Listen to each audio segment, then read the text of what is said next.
Hi guys, I'm Joreen and welcome back to Sodwana Bay. Join us on this episode of Splash and Sand as we go on another one of our beach cleanups.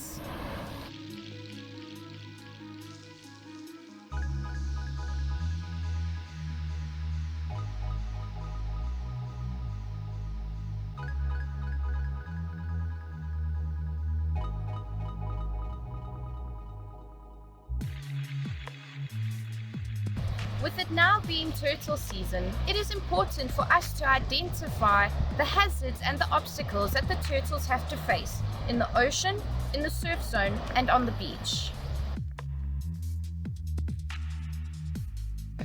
Plastic like this is not uncommon these days.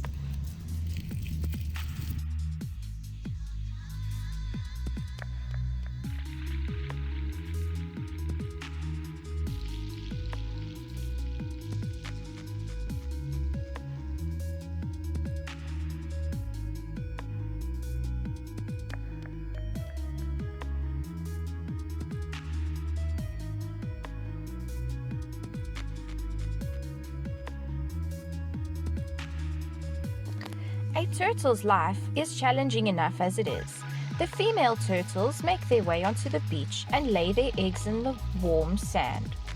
Once they have laid their eggs will incubate for 2 months. Once a baby turtle hatches, it needs to make its way to the ocean, over and through all the obstacles such as plastic and ropes found on the beach, as well as tire tracks that they fall into and cannot escape.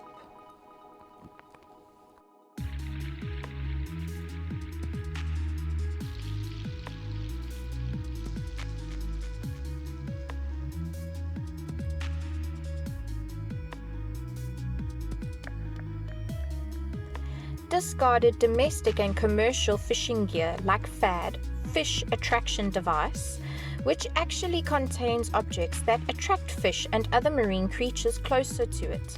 But unfortunately, once a turtle or any marine creature gets trapped and entangled, it is nearly impossible for them to move and try and escape. Natural debris on the surface of the ocean, like driftwood, attract a lot of marine creatures, especially baby turtles, seeking any form of shelter from all the predators and also resting after making it to the ocean. Floating debris left around by domestic and commercial fishermen act as some form of shelter for the turtles, but they get entangled and hurt themselves a lot, or actually end up dying because they drown.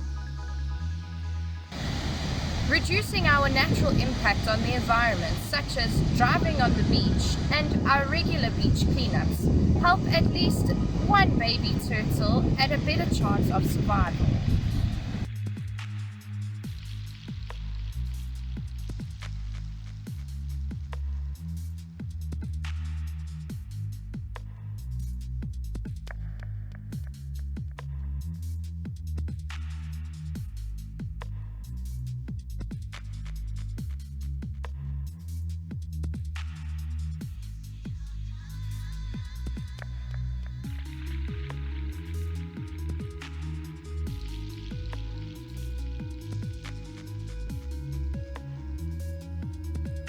Thank you for joining us on one of our regular beach cleanups. Subscribe, like, and comment for more videos. See you soon.